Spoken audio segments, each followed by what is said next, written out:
नमस्कार दोस्तों, स्वागत है आप सभी का डिजिटल तैयारी में। मैं सौरभ भारती आप सभी का हार्दिक स्वागत करता हूं। दोस्तों, फिजिक्स के हम लोग लेक्चर कर रहे थे और इस कड़ी में लास्ट लेक्चर जो हमने किया था वो किया था मोशन पर, गति पर। गति के समीकरण समझे हमने, गति के नियम देखे, न्यूटन की गति का पहला, दूसरा और तीसरा नियम देखा। इसी कड़ी में अब दोस्तों साइंस को थोड़ा आगे बढ़ाते हैं और आज हम चर्चा करेंगे न्यूटन फिजिक्स के कुछ और पहलुओं, जिसमें हम बात करेंगे फोर्स की, कार्य की, ऊर्जा की और शक्ति की। सबकी अपनी अपनी कुछ ना कुछ बातें हैं जो आपको याद रखनी चाहिए, एग्जाम में से इसमें अच्छे क्वेश्चन बनते हैं। तो आइए शुरू करें। दोस्तों, पहले हम बात करेंगे बल की, फोर्स की। देखिए, नॉर्मल चीज लिखूं सबसे पहले तो मैं, बल, आप या फोर्स किसे कहते हैं? देखिए, खींचना या धक्का देना बल कहलाता है। दोनों के लिए आपको बल चाहिए, पुश या पुल। ये क्या है? फोर्स। आपको याद है मैंने आपको कल न्यूटन की गति का जो पहला और दूसरे नियम बताए थे, उसमें न्यूटन की गति में दूसरा नियम जो अपना निकला था वो निकला था F बराबर ma। यानी कि आप किसी भी वस्तु पर जब बल लगाएंगे तब उस पर कितना बल कार्यरत हुआ, उस बल की गणना आप किससे कर सकते हैं? ma से कर सकते हैं। पहली बात। दूसरी बात यहां पर सोचने वाली है, बल से आप कैसे पता लगाएंगे कि किसी वस्तु पर बल लग रहा है? तो आप देखिए, यदि कोई वस्तु स्थिर से गति अवस्था में आ जाए, गति अवस्था में आ जाए, या गति से स्थिर अवस्था में आ जाए,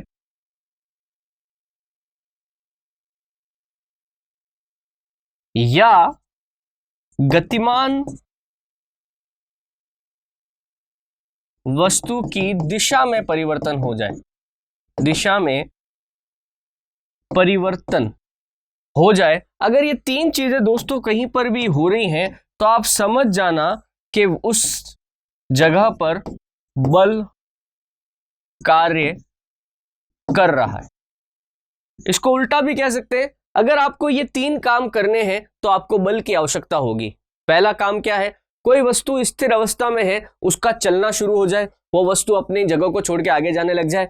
कोई वस्तु जो पहले से चल रही है, गतिमान है, मोशन में है, आपको उसको अगर रोकना है तो भी आपको फोर्स लगाना पड़ेगा। और तीसरी वस्तु, आपकी कोई वस्तु जो किसी गतिमान अवस्था में चल रही है और अगर आपको उसकी दिशा को बदलना है तो भी आपको बल लगाना पड़ेगा। इसको अच्छे से मैंने आपको लास्ट लेक्चर में समझाया था, जब मैंने आपको न्यूटन की गति का पहला दूसरा नियम बताए थे, तब मैंने आपसे वहां पर बल की और भी चर्चा की थी। अभी फिलहाल आप सीधा इस बात को ध्यान रखेंगे कि नॉर्मली हम क्या कहते हैं? पुश या पुल, खींचना या धक्का देना बल कहलाता है। अगर कहीं पर भी ये तीन घटनाएं हो रही हैं तो वहां पर बल जरूर मौजूद होगा। और बल का मात्रक हमारे पास क्या होगा? बल का फॉर्मूला हमारे पास क्या होगा? F बराबर m है a। यहां पर m जो है वो क्या है? आपका द्रव्यमान है, यानी कि मास है। और a आपका यहां पर क्या है? a आपका यहां पर त्वरण है या एक्सीलरेशन है। ओके, अब देखिए, नेक्स्ट चीज जो आपको बात करनी थी वो बात करनी है बल का मात्रक। देखिए, बल के मात्रक की अगर मैं बात करूं तो मेरे पास देखो क्या था? F बराबर ma।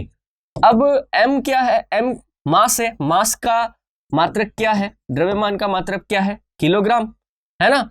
और a क्या है? त्वरण। त्वरण का मात्रक क्या होता है? मीटर पर सेकेंड स्क्वायर। ये अपन ने पिछले लेक्चर में सीखा हुआ है। तो देखो, बल का मात्रक क्या हो सकता है? किलोग्राम गुणा मीटर पर सेकेंड स्क्वायर।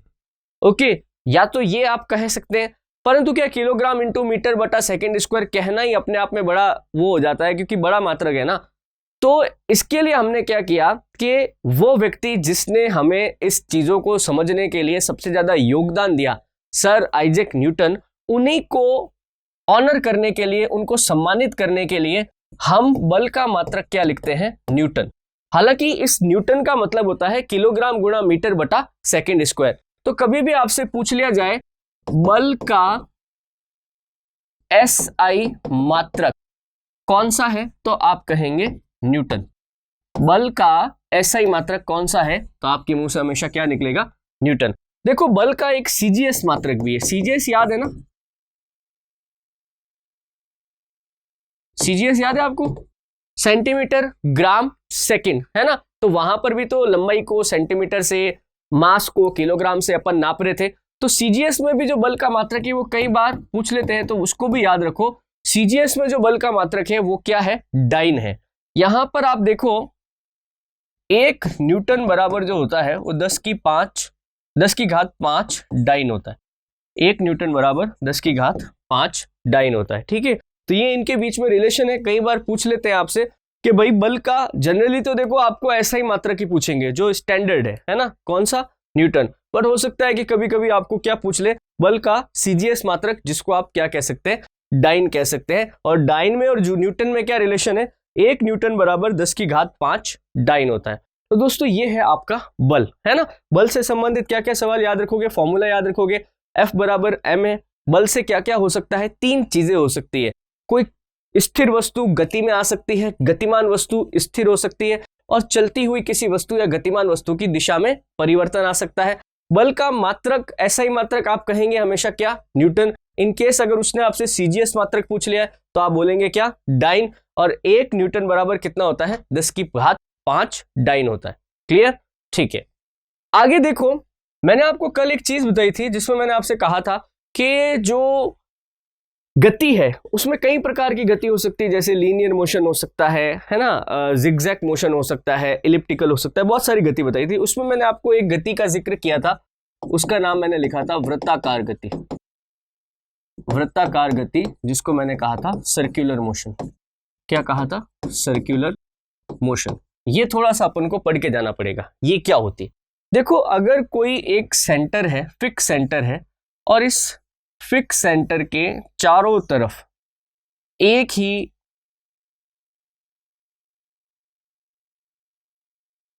इस तरह से कोई ऑब्जेक्ट अगर इस सेंटर के चारों तरफ लगातार गति कर रहा है इस तरीके से, है ना, तो अपन क्या कहेंगे कि वस्तु कैसी गति कर रही है, वृत्ताकार गति कर रही है। मतलब केंद्र से उसकी दूरी हमेशा बराबर रहेगी। जब केंद्र से दूरी बराबर रहती है तभी तो सर्कुलर मोशन होता है, सर्कल तभी तो बनता है।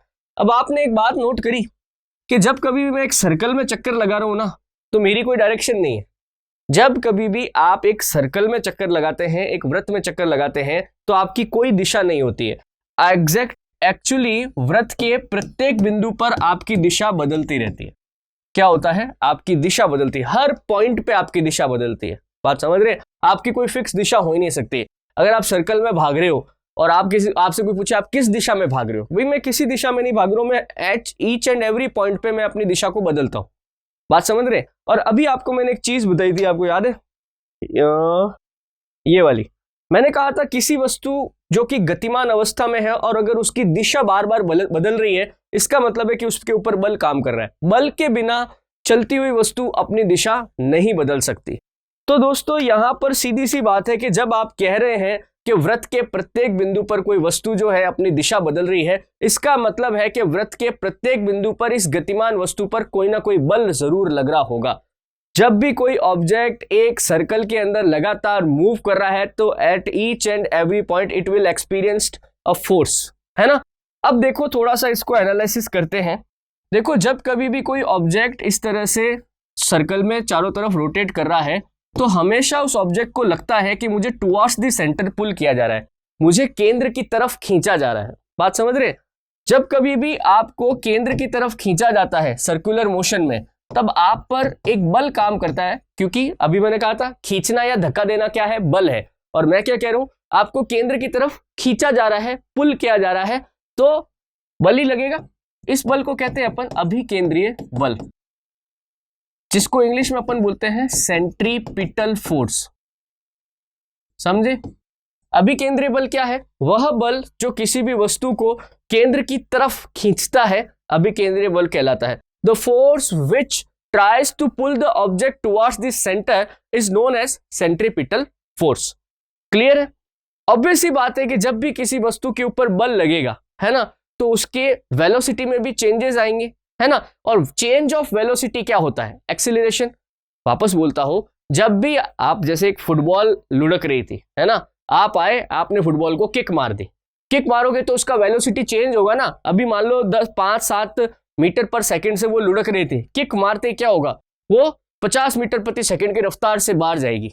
बात समझ रहे? आप क्रिकेट खेल रहे थे, किसी ने धीरे से बॉल फेंकी, आपने बैट से जोर से शॉट मार दिया, आपने फोर्स लगाया, तो आपने उसका वेलोसिटी चेंज कर दिया ना। और चेंज ऑफ वेलोसिटी को आप क्या कहते हैं? त्वरण कहते हैं। कि साहब 5-10 की रफ्तार से चल रही थी, अब 20, 25, 30, 40, 50 की रफ्तार से ये ग्राउंड से बाहर चली गई, दैट इज कॉल्ड त्वरण, है ना। यही तो एक्सेलरेशन है। तो जब भी किसी ऑब्जेक्ट के ऊपर अभिकेंद्रीय बल लगता है तो उसमें त्वरण पैदा हो जाता है, और उस त्वरण का मान क्या होता है? v²/r।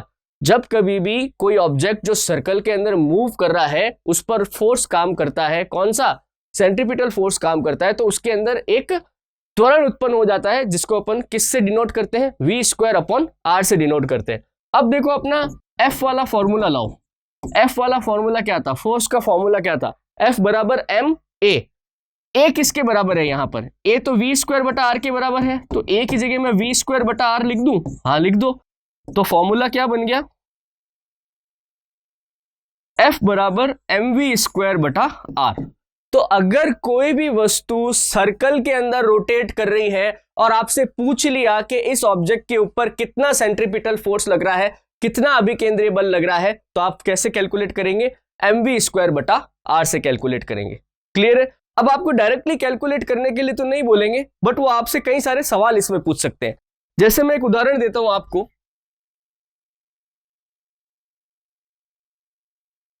आपके पास ये फॉर्मूला है ही है ना। यहां पर जो r है, r क्या है? r यहां पर रेडियस है। रेडियस समझते हैं ना, त्रिज्या, इस सर्कल की त्रिज्या है। v यहां पर क्या है? ऑब्जेक्ट की वेलोसिटी है, ऑब्जेक्ट का वेग है। और m यहां पर क्या है? ऑब्जेक्ट का मास है, ऑब्जेक्ट का द्रव्यमान है। ये चीज तो आप समझते ही है ना। तो मान लीजिए वो आपसे पूछता है कि किसी वृत्त की r को 2r कर दिया, रेडियस को दुगना कर दिया, r को क्या कर दिया? 2r कर दिया, तो f पे क्या असर पड़ेगा? यदि मैंने r को 2r कर दिया तो मेरा अभिकेंद्रीय बल कितना होगा? सेंट्रीपिटल फोर्स कितना होगा? 2 गुना हो जाएगा, 4 गुना हो जाएगा, आधा हो जाएगा, 1/4 हो जाएगा। देखो आप अगर इस फॉर्मूले को ध्यान से देखें तो r जो है ये इनवर्सली प्रोपोर्शनल है। इनवर्सली प्रोपोर्शनल समझते हैं ना, यहाँ पे जैसे इनवर्सली प्रोपोर्शनल होता है ये 1/r, यानी एक चीज बढ़ेगी तो दूसरी चीज घटेगी। यानी कि अगर आप r को बढ़ाएंगे तो f क्या होगा? कम होगा। ऑब्वियस सी बात है, मैं इस सर्कल को और चौड़ा कर दूं, जितना ज्यादा चौड़ा करूंगा उतना ही मुझ पे एक सेंटर के ऊपर कम फोर्स लगेगा। बात समझ रहे? आप कभी नोट करिए, आपने कभी चौराहे के ऊपर गाड़ी घुमाई होगी, 2 व्हीलर, जितना सकरा चौराया होता है उतनी ज्यादा गिरने की टेंडेंसी ज्यादा होती है। बात समझ रहे? जितना लंबा चौराया होता है तो आप आराम से गाड़ी को मोड़ के आते हैं, ठीक है। छोटा चौराया है तो गाड़ी की स्पीड बहुत धीमे करनी पड़ेगी, बड़ा चौराया है तो थोड़ी ज्यादा स्पीड भी होगी, तो कोई बात नहीं, मैं घुमा लूंगा। ये इसी कारण से होता है। तो देखो जब कभी भी आपकी रेडियस बढ़ा दी जाएगी, 2 गुना कर दी जाएगी, तो आपका फोर्स जो है वो क्या हो जाएगा? हाफ हो जाएगा। बात समझ रहे? अगर रेडियस को 2 गुना कर दिया जाए, 2r कर दिया जाए, बात समझ रहे? तो f क्या हो जाएगा? 1/2 हो जाएगा। बात समझ रहे? ऐसे कैसे एक और सवाल करते हैं कि अगर v को 2v कर दिया जाए तो क्या होगा? आपका जो ऑब्जेक्ट था वे, उसका वेलोसिटी मैंने 2 गुना कर दिया। पहले 10 मीटर प्रति सेकंड से चल रहा था, मैंने 20 मीटर प्रति सेकंड कर दिया। तो किलोमीटर भी कर सकते हो, 10 किलोमीटर पर आवर से चल रहा था, 20 किलोमीटर पर आवर कर दिया, तो क्या होगा? देखो जितना आप वेग बढ़ाओगे, थोड़ा प्रैक्टिकली सोचो, तो आपके ऊपर फोर्स भी ज्यादा लगेगा, आपकी गिरने की टेंडेंसी बढ़ेगी। क्यों बढ़ेगी? अब v² देखो डायरेक्टली प्रोपोर्शनल में है, यानी कि f जो है वो यहां पर v² का समानुपाती है। यानी कि अगर ये बढ़ेगा v तो f भी बढ़ेगा, और किसके? स्क्वायर में बढ़ेगा। बात समझ रहे? यानी कि 2 गुना इफेक्ट होगा। यानी कि अब जब मैं इस फॉर्मूले के अंदर जहां पे mv²/r लिखा है, v की जगह जब मैं 2v लिखूंगा तो इसका स्क्वायर कितना हो जाएगा? 4v² हो जाएगा। यानी कि पहले जब v था, वेलोसिटी v था, उस पर जितना मेरा फोर्स लग रहा था, 2v करते ही मेरे ऊपर इसका 2 गुना स्क्वायर यानी कि 4 गुना बल लगेगा। यानी कि जब आप वेलोसिटी को 2 गुना कर देंगे तो आपका जो बल है, कौन सा, सेंट्रीपिटल फोर्स, अभिकेंद्रीय बल, वो 4 टाइम्स हो जाएगा, 4 गुना हो जाएगा।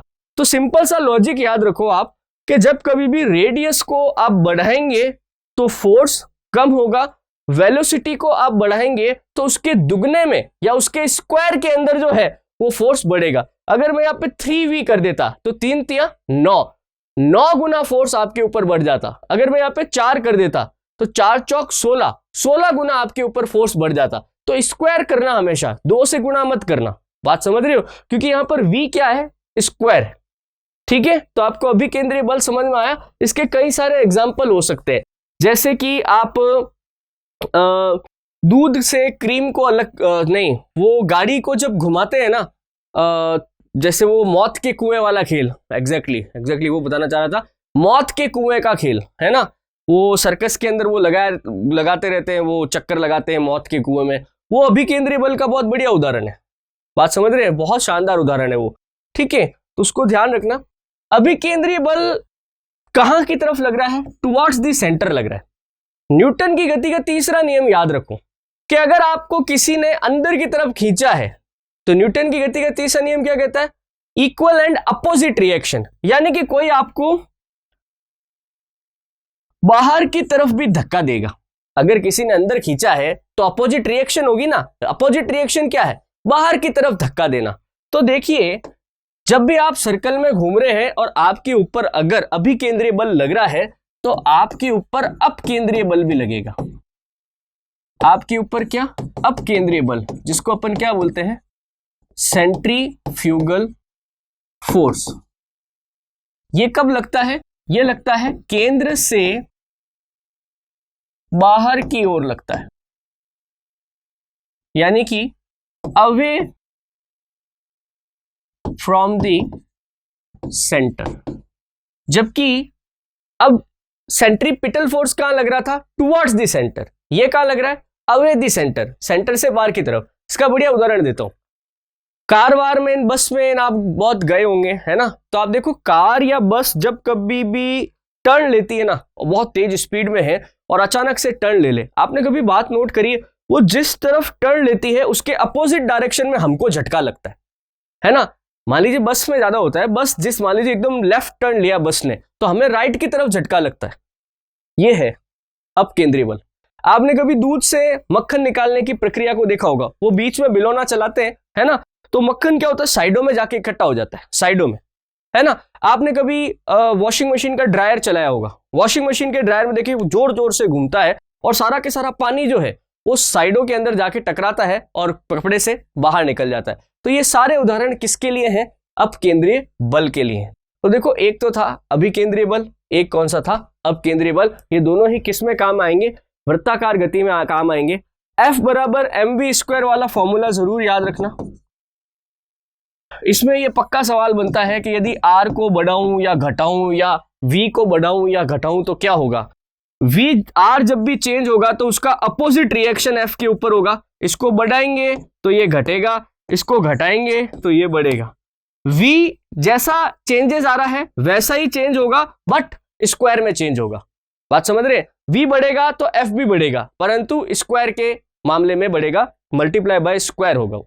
ओके, तो ये है दोस्तों फोर्स। और भी कई सारे तरह के फोर्स हो सकते हैं, जैसे फ्रिक्शन हो सकता है, फ्रिक्शन के भी आते हैं क्वेश्चन, बट जहां तक आपका पेपर मैंने देखा है उसमें फ्रिक्शन वगैरह से सवाल नहीं आता है। तो अपन सीधा ये वृत्ताकार गति से, सर्कुलर मोशन से खूब सवाल मैंने देखे, तो इसको थोड़ा सा आप करके जाना। हालांकि फ्रिक्शन भी कुछ नहीं है, मैं आपको बता ही देता हूं।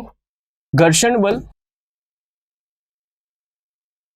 घर्षण बल या फ्रिक्शन, बहुत आसान है, ये भी कुछ नहीं है। देखो, जैसे देखो फ्रिक्शन में क्या होता है, जैसे कोई ऑब्जेक्ट आपका ऐसे रखा हुआ है ना, आप जब भी किसी ऑब्जेक्ट को धक्का देते हो है ना, तो अगर ऑब्जेक्ट किसी सतह के ऊपर पड़ा है, किसी प्लेन के ऊपर है, तो इस प्लेन, यानी ये वाली जगह है, ये प्लेन है, सतह कह देता हूं मैं, सतह प्लेन है ना, और ये ऑब्जेक्ट, सतह और ऑब्जेक्ट के बीच में जो बल काम करता है ना, यहां पर जो बल काम करता है, इसी को अपन बोलते हैं घर्षण बल। ठीक है, अब देखो, आप अगर यहां से फोर्स लगा रहे हो है ना। तो ऑब्जेक्ट को हमेशा कहां जाना चाहिए, ऑब्जेक्ट को आगे जाना चाहिए। ऑब्जेक्ट का वेलोसिटी किस तरफ होगा, आगे की तरफ होगा, है ना। परंतु फोर्स जो होता है कौन सा, फ्रिक्शन फोर्स, वो हमेशा उल्टी डायरेक्शन में लगता है। फ्रिक्शनल फोर्स हमेशा किस डायरेक्शन में लगता है, उल्टी डायरेक्शन में, ऐसे। एफ हमेशा उल्टा लगता है। क्यों, ये क्या करता है, ये इस डायरेक्शन, इस फोर्स मोशन को रोकना चाहता है। फ्रिक्शन फोर्स जो होता है ये हमेशा एंटी मोशन होता है, एंटी मोशन, यानी कि गति के विपरीत होता है। अगर किसी भी सतह के ऊपर घर्षण बल लगता है, इसका मतलब है कि वहां पर गति को रोका जा रहा है ना। यही कारण है कि आपके टायर वगैरह जो है, आप ब्रेक लगाते हैं, सड़क खुरदरी बनाई जाती है। सड़क को अगर अपन बहुत ज्यादा चिकना बना दे, फ्रिक्शन लगेगा ही नहीं। फ्रिक्शन नहीं लगेगा तो या तो ब्रेक लगेंगे ही नहीं। जैसे मान लो सड़कें कांच की होती, आपने घर में देखा होगा यार, एक होता है घर के अंदर आजकल वो इटालियन टाइलें आती है, कभी आप होटल वगैरह में गए हो, एकदम शाइनिंग वाली टाइलें होती है, एकदम चीनी मिट्टी की, और आपके पास कोई, आपने वो लेदर वाले शूज वगैरह पहने हुए हैं, वो फॉर्मल शूज, बड़े फिसलते हैं उसके ऊपर, है ना। अब यही अपने बाहर सीमेंट वगैरह की फ्लोरिंग होती है, ठीक है, वहां पे अपन आराम से चल पाते हैं। बस यही बात है, फ्लोर जितना ज्यादा चिकना होगा उतना ही कम फ्रिक्शन लगेगा, फ्लोर जितना ज्यादा रफ होगा उतना ज्यादा फ्रिक्शन लगेगा। जितना ज्यादा फ्रिक्शन उतना ज्यादा वेलोसिटी को अपोज किया जाएगा। इसीलिए क्या होता है, कई जगह जहां पर फ्रिक्शन को घटाना है तो हम ल्यूब्रिकेंट्स का प्रयोग करते हैं। खासकर जैसे आपने देखा होगा आपके बाइक्स के या कार के पार्ट हैं जो लगातार रोटेट करते हैं, तो उनमें फ्रिक्शन होगा ही होगा, रोटेट कर रहे हैं, किसी न किसी चीज से घर्षण करेंगे, वो फ्रिक्शन करेंगे। तो हम क्या करते हैं, उनमें तेल डाल देते हैं, हम उनमें ग्रीस लगा देते हैं, है ना। ये साइकिल के हैंडल की या गाड़ी के हैंडल की बेरिंग्स होती है, छोटी छोटी बॉल्स होती हैं, वो आपस में घर्षण करेंगी, ऑब्वियस सी बात है। तो घर्षण को कम करने के लिए अपन क्या करते हैं, उसमें ग्रीस डाल देते हैं। हमारी घड़ी है, घड़ी के अंदर भी बहुत सारे आपने देखे होंगे व्हील्स होते हैं, है ना। इस घड़ी के अंदर भी फ्रिक्शन होता होगा, पर तेल तो डाल नहीं सकते, दिन भर तेल ही निकलता रहेगा इसमें से। तो हम क्या करते हैं, ग्रेफाइट का प्रयोग करते हैं। ग्रेफाइट पता है आपको, मैंने बताया था एक बार, कार्बन का अपर रूप है, कार्बन का एलोट्रोप है। ग्रेफाइट का जो बुरादा होता है ना, वो भी बहुत चिकना होता है। आपने बचपन में किया होगा, अपनी जो पेंसिल आती है, उस पेंसिल को आप घसो जो बहुत ज्यादा, उसके बाद उसका जो काला काला हो जाता है उसको आप अपनी उंगली पे लेके ऐसे करो, बहुत चिकना होता है वो, है ना। बट तेल की तरह चिकनाई नहीं होती है उसकी, ग्रेफाइट की चिकनाई अलग होती है।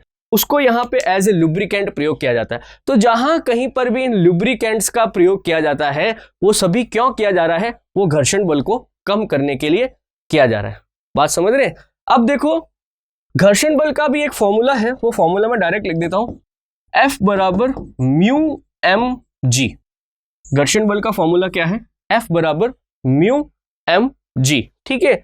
यहां पर जो म्यू है वो है घर्षण स्थिरांक। क्या है, घर्षण स्थिरांक। इसको आप ऐसे भी बोल सकते हैं friction coefficient, friction coefficient, coefficient कुछ नहीं है। जैसे क्या होता है, mg तो यहां पर ऑब्जेक्ट का भार है, mg क्या होगा, mg तो यहां पर होगा, जैसे ये आपका ऑब्जेक्ट है, इसका जो नीचे की तरफ जो फोर्स लग रहा है वो होता है mg, ठीक है। आप यहां से जो बल लगा रहे हैं वो है F, ठीक है। म्यू क्या होता है, आपका जो सरफेस है, इस सरफेस, ये सरफेस जितना ज्यादा घर्षण वाला होगा ना, जितना ज्यादा ये घर्षण करेगा, है ना, उतना ही म्यू जो है वो क्या होगा, उतना ही वो म्यू ज्यादा होगा। म्यू मतलब एक की तरफ चला जाएगा, इसकी वैल्यू 0 से 1 के बीच में होती है यार। एक की तरफ जितना ज्यादा होगा, इसका मतलब उतना ज्यादा यहां पे घर्षण बल लगेगा। जितना ज्यादा ये 0 की तरफ होता है, इसका मतलब है उतना ही कम घर्षण बल लगेगा। अगर मैं बोल दूं 1 के बराबर हो जाएगा ये, इसका मतलब है आप कितना ही फोर्स लगाओ, ये चीज आगे सरकेगी ही नहीं। जैसे कई बार होता है ना, आपने देखा होगा कि कोई बड़े बड़े जो वो मशीनें वगैरह होती हैं, कोई बड़ा ड्रम होता है, उसको आगे सरकाना है, तो उसके नीचे अपन क्या करते हैं, उसके नीचे अपन है ना ऐसे रोलर्स लगा देते हैं, है ना। यूं घूमने वाले बेलनाकार कोई रोलर हो, कोई लकड़ी की हो, चाहे स्टील के हो, लोहे के हो, तो उस पर अपन आराम से वो नीचे रोलर घूमते रहते हैं और आराम से अपन धक्का देते रहते हैं। क्योंकि क्या होता है, कोई भी जो गोलाकार सतह होती है ना, गोलाकार सतह सबसे कम पॉइंट ऑफ कांटेक्ट बनाती है। कोई भी राउंड सतह होती है ना, राउंड गोलाकार, तो उसका सबसे कम हिस्सा जो है वो सतह से टकराता है। इस वजह से घर्षण बल सबसे कम लगता है। कोई भी जितना ज्यादा इस प्रकार से सरफेस पे कांटेक्ट करेगा उतना ज्यादा घर्षण बल काम करेगा। सतह से कांटेक्ट जितना कम होगा उतना ही कम घर्षण बल काम करेगा। ठीक है, तो ये इसके कुछ उसूल हैं, कुछ सिद्धांत हैं। बट आप जिस लेवल पे एग्जाम देने जा रहे हैं आप उसमें एक ही चीज याद रखो, F बराबर म्यू एम जी। ठीक है, किसी भी सतह पर जितना ज्यादा म्यू होगा, घर्षण स्थिरांक जितना ज्यादा होगा उतना ही ज्यादा वहां पर घर्षण बल भी काम करेगा। तो वापस बोल देता हूं, फ्रिक्शन क्या होता है, घर्षण क्या हो जाता है कि जब भी किसी वस्तु को किसी सतह के ऊपर धक्का दिया जाता है, बल लगाया जाता है, तब सतह और वस्तु के बीच में लगने वाला वह बल जो गति का अपोज करता है, गति के विपरीत काम करता है, उसे अपन घर्षण बल कहते हैं। ठीक है, तो ये 2-3 तरह के बल हैं दोस्तों, इसको थोड़ा सा आप ध्यान रखना है ना। तो मैंने आपको अभिकेंद्रीय बल बताया, अपकेंद्रीय बल बताया, घर्षण बल बताया। आगे देखिए मैं आपको एक और चीज बताता हूं, इसको थोड़ा सा याद रखना आप। कभी आपसे पूछे बल के प्रकार कितने हैं, ये क्या यार थोड़ा सा एडवांस है, ये अपने स्कूल की किताबों में या 10वीं की किताबों तक आपको नहीं मिलेगा, इसलिए मैं इसको थोड़ा बताते हुए रुक रहा था। बट बता देना चाहिए, एग्जाम के पॉइंट ऑफ व्यू से ये ठीक है। आपको 10th तक की किताब में नहीं मिलेगा, जनरली हमसे उम्मीद की जाती है कि हमें 10th तक का बता दीजिए। थोड़ा सा मैं एक कदम आगे जा रहा हूं। देखिए अभी जो आपने देखा ना, अभिकेंद्रीय बल, अपकेंद्रीय बल, घर्षण बल, ठीक है, ये सब बल हैं, मना नहीं है, पर वास्तव में तो बल की परिभाषा है खींचना या धक्का देना। और जनरली आप देखें तो चाहे अभिकेंद्रीय बल था या दूसरा बल था, उन दोनों में हम क्या कर रहे थे, कुछ ना कुछ हिडन या फिर हम सार्थक रूप से या हम सामने आकर हम फोर्स लगा रहे थे। तो ऐसे वैज्ञानिकों ने बहुत दिमाग लगाया कि यार कहां कहां पर ऐसी घटनाएं हो रही हैं जहां पर बल लगता है, या तो अपने आप लगे या फिर किसी और भौतिक घटना के बाद में लगे। आपने एक सुना होगा, मैं बल के नाम लिखता हूं, देखो जैसे सबसे पहले होता है गुरुत्वाकर्षण बल, आपको बिल्कुल दिखाई नहीं देता है परंतु होता तो है ही। आप देखो विद्युत चुंबकीय बल, आप देखिए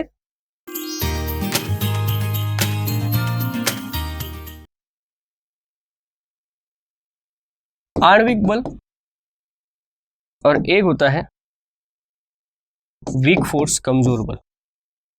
आपने एक फिजिसिस्ट का नाम सुना होगा, इनकी हाल ही में भी डेथ हुई थी, स्टीफन हॉकिंस। कौन थे? स्टीफन हॉकिंस, बड़े फिजिसिस्ट थे, मतलब वो व्हील चेयर पे ही उनकी आधी जिंदगी निकली। उन्होंने बताया था कि आप पूरे ब्रह्मांड में चले जाइए, if you go anywhere in universe you will find this type of forces, this 4 types of forces, there are इसके अलावा कोई भी 5वीं तरह का फोर्स है ही नहीं। बाकी जितने भी फोर्स मैंने आपको बताए, घर्षण बल वगैरह, वो सब इसी से डराइव हुए हैं, इसी से बने हैं। बात समझ रहे? ये फंडामेंटल फोर्सेस हैं, थोड़ा सा दिमाग में रखना, कभी भी बोल दे आपको गुरुत्वाकर्षण बल, विद्युत चुंबकीय बल, आणविक बल और कमजोर बल। ज्यादा डिटेल में नहीं, बस आप इनकी हेडिंग याद रखो कि ये होते क्या है। गुरुत्वाकर्षण बल तो आप समझते हैं, है ना, 2 बड़े, एक्चुअली तो गुरुत्वाकर्षण बल हर कहीं पर लगता है। आप कहीं पर हैं तो आपके आसपास कुछ भी है, कोई भी वस्तु है, चाहे सजीव है चाहे निर्जीव है, आपके और उसके बीच में ग्रेविटेशनल फोर्स काम कर रहा है। ठीक है, गुरुत्वाकर्षण बल का आपको पता है ना, F बराबर G m1 m2 बटा r स्क्वायर। तो यहाँ पे m क्या है? मास है। आप और आपके साथ में कोई दूसरा लड़का खड़ा है, आप हैं, आपके पास कोई दीवार है, कुछ भी है, सब जगह गुरुत्वाकर्षण बल एक दूसरे को आकर्षित करता है। बट प्रॉब्लम यह है कि हमारा मास इतना छोटा होता है ना कि वो गुरुत्वाकर्षण कुछ काम का ही नहीं है। गुरुत्वाकर्षण तब पिक्चर में आता है जब मास बहुत बड़ा हो, पृथ्वी जैसा मास हो, चंद्रमा जैसा मास हो, या फिर हमारे दूसरे खगोलीय पिंड जो हैं, सूर्य जैसे जो हैं, इनके अंदर इतना ज्यादा द्रव्यमान होता है कि गुरुत्वाकर्षण की मात्रा बहुत ज्यादा होती है।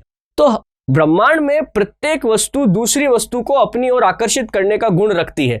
आकर्षण का यह गुण गुरुत्वाकर्षण कहलाता है, और इस आकर्षण के कारण जो बल पैदा होता है उसे अपन गुरुत्वाकर्षण बल बोलते हैं। बात समझ रहे हैं? ये डेफिनेशन है इसकी। दूसरा देखो विद्युत चुंबकीय बल। आपने कभी ये बात सुनी होगी कि अगर आप किसी भी आप चालक के अंदर कोई तार ले लीजिए, कोई वायर ले लीजिए, और उसके अंदर इलेक्ट्रिसिटी को आप अगर फ्लो कर रहे हैं, उसमें आप क्या कर रहे हैं, इलेक्ट्रिसिटी को फ्लो कर रहे हैं, करंट को फ्लो कर रहे हैं, तो इस चालक के अंदर मैग्नेटिक प्रॉपर्टीज आ जाती है। इस चालक के अंदर क्या होता है, चुंबक के गुण आ जाते हैं। जैसे मैं एक उदाहरण देता हूं, आप एक कील लो, नेल होती है कील, कील के चारों तरफ तांबे का तार लपेट दो और फिर वो तांबे का तार जो है, कोई छोटी बैटरी आती है, उस बैटरी में लगा दो। तो क्या होगा, जब तक ये करंट इस तार से होकर बह रहा है, ऑब्वियसली बात है तार लोहे की कील पे लिपटा हुआ है तो वो भी, उसमें भी करंट होगा। आप अब है ना कोई भी लोहे का ऑब्जेक्ट लेके आओ, आप इसके पास ले जाओ, वो इस पे चिपक जाएगा। जब तक ये इलेक्ट्रिसिटी चलती रहेगी तब तक इस कील के अंदर चुंबक की प्रॉपर्टी रहेगी। जैसे आपने इलेक्ट्रिसिटी को हटा दिया, ये चुंबक का गुण भी हट जाएगा। तो जब भी अपन किसी भी ऑब्जेक्ट के अंदर इलेक्ट्रिसिटी को फ्लो कराते हैं तो उसके अंदर चुंबक के कारण ये विद्युत चुंबकीय बल जो लगता है, इलेक्ट्रोमैग्नेटिक फोर्स जो लगता है, इसी को अपन विद्युत चुंबकीय बल कहते हैं। तीसरा बल देखो, आणविक बल। यह बड़ा जोरदार बल है। आपने केमिस्ट्री थोड़ी बहुत पढ़ी होगी, स्कूल में आपने पढ़ा होगा, हमारे पदार्थ का सबसे छोटा कण कौन सा है? सबसे छोटा कण है परमाणु, एटम, है ना। अब देखो इस एटम के बिल्कुल बीचों बीच में क्या है? न्यूक्लियस या नाभिक। और नाभिक के अंदर कौन रहते हैं? प्रोटॉन और न्यूट्रॉन। इसके चारों तरफ जो है वो इलेक्ट्रॉन जो है वो चक्कर लगाते रहते हैं। इलेक्ट्रॉन कई बार अपनी कक्षा को छोड़ के बाहर भी आ जाते हैं, इस ऑर्बिट को छोड़ के बाहर आ जाते हैं। प्रोटॉन और न्यूट्रॉन आसानी से बाहर नहीं आते। प्रोटॉन और न्यूट्रॉन आपस में एक दूसरे से बॉन्ड से बंधे हुए होते हैं। मतलब प्रोटॉन प्रोटॉन के बीच में, न्यूट्रॉन न्यूट्रॉन के बीच में और न्यूट्रॉन या प्रोटॉन के बीच में जो बॉन्ड है, जो बंध है, जिसके लिए एक बल की आवश्यकता होगी, उसी को अपन क्या बोलते हैं? आणविक बल। कभी आपसे पूछ ले ब्रह्मांड में सबसे मजबूत बल कौन सा है, which of the following is the strongest force in universe, तो आपका टिक हमेशा होगा आणविक बल पे। क्या मतलब है इसका? अगर ये आणविक बल नहीं होता ना तो आपका कोई भी एलिमेंट एग्जिस्ट ही नहीं करता। अगर सोच के देखो ना, परमाणु और प्रोटॉन और न्यूट्रॉन किसी में टिक ही नहीं रहे तो कोई एलिमेंट ही नहीं बनेगा, है ना। हमारा शरीर बन ही नहीं सकता अगर एक परमाणु और प्रोटॉन और न्यूट्रॉन अपना न्यूक्लियस छोड़ दें तो। बात समझ रहे? इसीलिए आणविक बल या एटॉमिक फोर्स जो है is the strongest force in universe. Last देखो कमजोर बल। ये थोड़ा सा और आगे जाके बात आती है यार, इसमें यूकोवा मेसॉन थ्योरी है, एक वो काम आती है। मैं आपको बहुत शॉर्ट में बताता हूं। आपने कभी सुना होगा प्रकाश के बारे में कि प्रकाश जो है वो बहुत छोटे छोटे कणों से मिलकर बना है, जिन्हें अपन फोटोन बोलते हैं, है ना। Photon is nothing but packets of energy. Photon जो है वो ऊर्जा के छोटे छोटे बंडल है, और ये बंडल जो है ये इस एटम के अंदर ही रहते हैं। पर एटम के अंदर जब कभी भी इलेक्ट्रॉन जो है अपनी कक्षा को छोड़ के बाहर जाता है या कहीं बाहर से अंदर आता है, तो ऐसी स्थिति में जब ये एनर्जी का ट्रांजिशन होता है तो ये फोटोन अपनी कक्षा छोड़ के बाहर निकल जाता है। उदाहरण देता हूं मैं आपको। बल्ब देखा है ना, वो नॉर्मल वाला बल्ब जो लगाते हैं अपन, बल्ब के अंदर एक फिलामेंट लगा होता है। बल्ब कैसा होता है? कुछ ऐसा होता है आपका बल्ब, है ना, ऐसा होता है। अब इस बल्ब के अंदर आपको पता है ऑर्गन गैस भरी हुई होती है। अपन क्या करते हैं, बल्ब कैसे काम करता है? आप इसको लगाते हो इलेक्ट्रिसिटी में, ये फिलामेंट जो है वो गर्म हो जाता है, एकदम रेड डॉट हो जाता है। फिलामेंट गर्म होता है तो बल्ब के अंदर की जो ऑर्गन गैस है वो भी गर्म हो जाती है। ऑर्गन गैस जैसे ही गर्म होती है तो ऑर्गन का हर एटम जो है उसके अंदर इलेक्ट्रॉन्स जो है वो ट्रांजिशन शुरू कर देते हैं, यानी कि वो इलेक्ट्रॉन्स जो है एक कक्षा से दूसरी कक्षा में जाते हैं। ऐसी स्थिति में क्या होता है, इस ट्रांजिशन के अंदर जो एनर्जी रिलीज होती है ऑर्गन गैस से, वो होती है फोटॉन्स के रूप में। वो किसके रूप में होती है? फोटोन के रूप में, और हमको वो प्रकाश के रूप में दिखाई देती है। हर एलिमेंट की जब ये फोटोन निकलती है तो अलग अलग रंग का प्रकाश निकलता है। जैसे आप नियॉन लाइट ले लो तो हरे रंग का प्रकाश निकलता है, आप सोडियम लाइट ले लो तो पीले रंग का प्रकाश मिलता है, एकदम वो पीली लाइट होती है, एकदम डार्क येलो टाइप की लाइट होती है। तो हर एक का अपना अलग अलग तरीका है। तो ये फोटोन इतने कमजोर बल से बंधे हुए होते हैं कि थोड़ा सा एक्साइटमेंट हुआ, थोड़ी सी हीट आई, फोर्स आया, ये अपना छोड़ के बाहर निकल जाते हैं। इसी को अपन क्या बोलते हैं? कमजोर बल बोलते हैं। तो ब्रह्मांड के अंदर दोस्तों 4 ही बल है, ये चारों सामने लिखे हुए। ग्रेविटेशनल फोर्स, गुरुत्वाकर्षण, विद्युत चुंबकीय बल, इलेक्ट्रोमैग्नेटिक फोर्स, आणविक बल, एटॉमिक बल और कमजोर बल, इसको वंडरवॉल फोर्स भी बोलते हैं, है ना। सबसे मजबूत ब्रह्मांड में बल कौन सा है? आणविक बल। और सबसे छोटा कौन सा है, मतलब सबसे कमजोर कौन सा है? ये वंडरवॉल बल। इसे वीक फोर्स ही बोलते हैं। तो ये थ्योरी दी थी इन्होंने, स्टीफन हॉकिंस ने, ठीक है। तो ये दोस्तों हमारी बात हुई बल की। इसको करो आप, इससे ज्यादा आपको कुछ खास करने की जरूरत नहीं पड़ेगी। नेक्स्ट दोस्तों अपन बात करेंगे आगे कार्य, ऊर्जा और शक्ति की। हम बात करेंगे वर्क, एनर्जी और पावर की इसी लेक्चर में। दोस्तों नेक्स्ट जो हमको बात करनी है वो हमको बात करनी है कार्य, ऊर्जा और शक्ति की। अगर बल आपको समझ में आ गया है तो कार्य, ऊर्जा और शक्ति को समझना बहुत आसान हो जाएगा। तो दोस्तों देखिए, सबसे पहले मैं लूंगा कार्य को, वर्क। वर्क क्या है? देखो सबसे पहले मैं इसकी सिंपल डेफिनेशन लिख रहा हूं। वर्क क्या है? देखिए,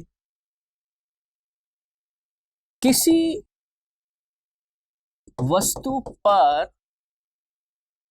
बल लगाया जाए तथा उसके कारण वस्तु में विस्थापन उत्पन्न हो, वस्तु में विस्थापन उत्पन्न हो तो कार्य, तो बल और विस्थापन का गुणनफल कार्य कहलाता है। बड़ा सिंपल है। देखो, अगर आपने किसी ऑब्जेक्ट के ऊपर कोई फोर्स लगाया, बल लगाया, और उससे वो ऑब्जेक्ट अपने ओरिजिनल पोजीशन से मूव हो गया, तो जितना मूव होगा इट मींस आपने उतना काम किया है। सिंपल सा कहूं तो इसका हो जाएगा कार्य बराबर बल गुणा विस्थापन। ठीक है, अगर मैं इसको इंग्लिश में लिखूं आप लोगों के लिए तो ये हो जाएगा work is equal to force into displacement. ये डिस्प्लेसमेंट की बात कर रहा है यार, डिस्टेंस की बात नहीं कर रहा है। यानी कि एक फाइनल पोजीशन होनी चाहिए, एक इनिशियल पोजीशन होनी चाहिए और एक फाइनल पोजीशन होनी चाहिए। बात समझ रहे? अगर अपन इसके फॉर्मूले की बात करें तो ये होता है W बराबर एफ एस। यहां पर F किसको रिप्रेजेंट करता है? F रिप्रेजेंट करता है फोर्स को, यानी कि बल को, और S यहां पे रिप्रेजेंट करता है डिस्प्लेसमेंट को, डिस्प्लेसमेंट यानी कि विस्थापन को। ठीक है, अब देखो इसमें क्या एक छोटा सा बात और है। एक्चुअली क्या होता है, आप जब कभी भी फोर्स लगाते हो ना, तो फोर्स हमेशा एक एंगल पे लगता है। फोर्स हमेशा किस पे लगता है? एक एंगल पे लगता है, एक पर्टिकुलर डायरेक्शन में लगता है। जैसे यार मान लो अपने पास कोई बॉक्स है, ऐसा एक बॉक्स है अपने पास। अब यार इस बॉक्स के ऊपर फोर्स लगाना है, मतलब मैंने कहा बोला भाई आप इस पे फोर्स लगाओ, मैंने डायरेक्शन नहीं बोली। तो कोई व्यक्ति आएगा और ऐसे फोर्स लगा सकता है, इस बॉक्स को ऐसे आगे धक्का देता। कोई व्यक्ति आएगा वो इस बॉक्स को पीछे खींच लेता है, इस तरह से पीछे खींच लेता है। कोई व्यक्ति आता है ऐसे फोर्स लगाता है, ये यूं इसको नीचे की तरफ धक्का देने की कोशिश करता है। कोई व्यक्ति आता है इस प्रकार से ऊपर से फोर्स लगाता है, ऐसे ऊपर इसके दबा देता है, इसको खड़ा हो जाता है। कोई व्यक्ति आता है इस बॉक्स को नीचे से फोर्स लगा के उठा लेता है। आप देखो हर पोजीशन में अलग अलग डायरेक्शन से फोर्स लग रहा है। इसीलिए क्या होता है, डायरेक्शन के लिए या एंगल के लिए यहां पर अपन एक ट्रिग्नोमेट्री का फंक्शन काम में लेते हैं, कॉस थीटा। बात समझ रहे? कॉस थीटा में अगर अभी आपने कभी नोट किया हो, आपने ये पढ़ा होगा ना, जैसे कि ये होता है आपका लंब, है ना, परपेंडिकुलर, ये होता है आपका आधार यानी कि बेस, और ये होता है आपका कर्ण यानी कि हाइपोटेनियस, है ना। तो जब भी अपन करते थे ना साइन, कॉस और टेन, तो आपको पता है अपन ऐसे लिखते थे, लाल बटा कक्का। इसमें से जब कॉस थीटा होता था वो होता था आधार और कर्ण, यानी कि बेस अपॉन हाइपोटेनियस क्या होता था, कॉस थीटा। इसका मतलब क्या हुआ, आप कभी भी फोर्स लगाओगे ना तो आपके पास हमेशा एक बेस होगा, हमेशा एक बेस होगा। बात समझ? जैसे ऑब्जेक्ट नीचे पड़ा है, ऐसे कोई बॉक्स पड़ा है, टेबल पड़ी है, ये जो नीचे का फ्लोर है ना, ये आपका बेस है। अब आप इस पे ऐसे फोर्स लगाओगे, ये जो फोर्स लगाने का डायरेक्शन है ना, ये जो एंगल है ना, इसी को अपन बोलते हैं थीटा। आधार और कर्ण के बीच में जो एंगल बनता है ना, इसी को अपन बोलते हैं कॉस थीटा। तो ये थीटा जो है आप अलग अलग जगह से लगा सकते हो। जैसे मैं आपको एक उदाहरण देता हूं, जैसे मैं आपसे कहूं कि अगर थीटा बराबर 0 डिग्री हो तो क्या होगा। थीटा बराबर 0 डिग्री मतलब क्या है, आपका जो बेस है और आपका जो ये हाइपोटेनियस है, इसके बीच में 0 डिग्री का एंगल होना चाहिए। 0 डिग्री के एंगल का मतलब क्या है कि बेस और हाइपोटेनियस दोनों पैरेलल होने चाहिए। दोनों क्या होने चाहिए? पैरेलल, तभी तो 0 डिग्री का एंगल होगा ना। इसका मतलब क्या हुआ, आपके सामने कोई बॉक्स पड़ा है और इस बॉक्स पे आप ऐसे बिल्कुल सीधे हाथ रख के, बिल्कुल सीधे, बिल्कुल बैंड नहीं, आप ऐसे धक्का देना शुरू करते हैं, that is theta equal to 0 degree. आपको मैं कहूं कि यार थीटा जो है वो 90 डिग्री होना चाहिए। अब ये आपका बेस है और इसके ऊपर 90 डिग्री पे आपको बल लगाना है, तो 90 डिग्री कैसे होगा? एग्जैक्टली ऐसे होगा ना, यानी कि ये आपका बॉक्स था और आप बॉक्स के ऊपर ऐसे इसको दबाने लग गए, आप इसके ऊपर एकदम आपने परपेंडिकुलर अपने हाथ रख दिए, that is theta is equal to 90 degree. बात समझ रहे? मैं कहूं theta is equal to 180 degree. अब मान लीजिए 0 डिग्री अगर इस तरफ होता है तो 180 डिग्री इस तरफ होता है ना, तो डायरेक्शन मतलब 0 डिग्री जैसे ही रहेगा इंक्लाइनेशन, परंतु क्या है, अपोजिट तरफ खींचना है। अगर 0 डिग्री आगे की तरफ है तो 180 डिग्री पीछे की तरफ है। दोस्तों आपने अभी बात करी फोर्स की, अब हम बात करेंगे कार्य, ऊर्जा और शक्ति की। ठीक है, तो देखो सबसे पहले मैं आपके सामने कार्य की या वर्क की पहले डेफिनेशन लिख रहा हूं, उसके बाद अपन आगे बात करते हैं जैसे कार्य या वर्क की डेफिनेशन क्या है। तो देखो, यदि किसी वस्तु पर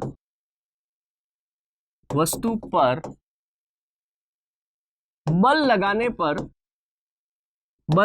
पर वस्तु विस्थापित हो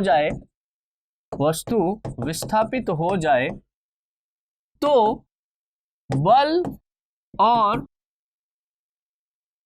विस्थापन का